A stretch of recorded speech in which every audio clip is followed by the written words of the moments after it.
আজকে আমরা ফ্রিল্যান্সার রাকিবের ব্যবসা প্রতিষ্ঠান প্রদীপের ব্র্যান্ড ওপেনিং করলাম।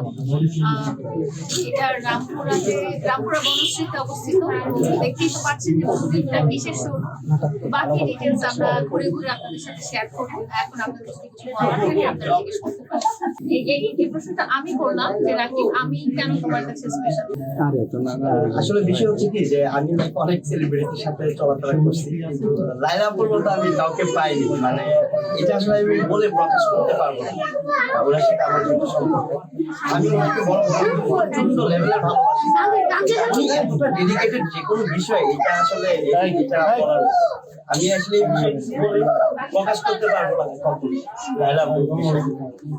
রাকিব কিন্তু আমার চেয়ে মামুনের বন্ধু আগে। এই গল্পটা একটু বলো না সবাই। আমার সাথে আমার সম্পর্ক অনেক আগে। আমার সাথে কারোর সাথে ঝগড়া সম্পর্ক লাগালাগি কিছু নয়। আমার সাথে সম্পর্ক ছিল 17-18 সাল থেকে। পরবর্তীতে আমি আমার ব্যবসা বাণিজ্য নিয়ে ব্যস্ত হয়ে গেছি, আমি কন্টেন্ট ক্রিয়েটর টিকটক থেকে বের হয়ে গেছি। যদি আমি ওই জায়গায় থাকতাম তাহলে আমি অনেক বড় কন্টেন্ট ক্রিয়েটর হইতে পারতাম, ব্যবসা করতে পারতাম। আমি ব্যবসার দিকে বেশি মনোযোগ দিচ্ছি। আপু, মামুনের তো বিএমডব্লিউ কিনলো, আপনি তো মানে বিএমডব্লিউ কিনতে পারেন। আমি গরিব তো, আমি বিএমডব্লিউ কিনবো না। আর আমি আসার সময় ওকে বলছিলাম যে আমার একটা ড্রিম ছিল যে আমি একটু বড় একটা ট্রাক কিনবো। তো বলেছি ঠিক আছে আপু, তুমি ট্রাকই কিনো, কারণ বিএমডব্লিউ ল্যাম্বরগিনি তো সবাই কিনে, ট্রাক তো আর আমাদের মতো লোকজন কিনে না। আমরা কি বড় ট্রাক কিনবো, ওপেন খোলা থাকে, আমরা বৃষ্টিতে ভিজবো।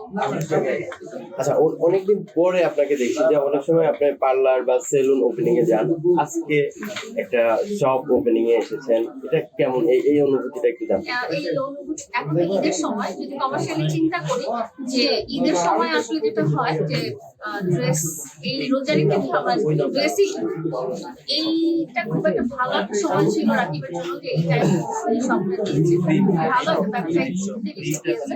তো আমি আমার ফিলিংসটা খুব ভালো, যে ছেলেদের সব, সেটাও আরো ভালো লাগছে যে আমি মধ্যে অনেক কিছু কিনে নিতে পারি।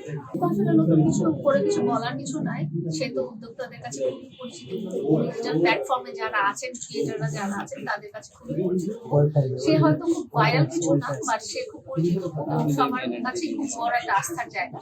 তো রাকিব যেখানেই হাত দিয়েছে সেটাতেই সে ভালো করেছে। সে যদি আজকে টিকটকও করতো তাহলে সে আজকেও টিকটকে তার টিকটক কামাইতো। যাই হোক, তার একটা ব্যবসা প্রতিষ্ঠান সে আজকে লঞ্চ করলো। আমি দোয়া করি যে যেন সারা বাংলাদেশে তার এই সবটা ফ্র্যাঞ্চাইজি।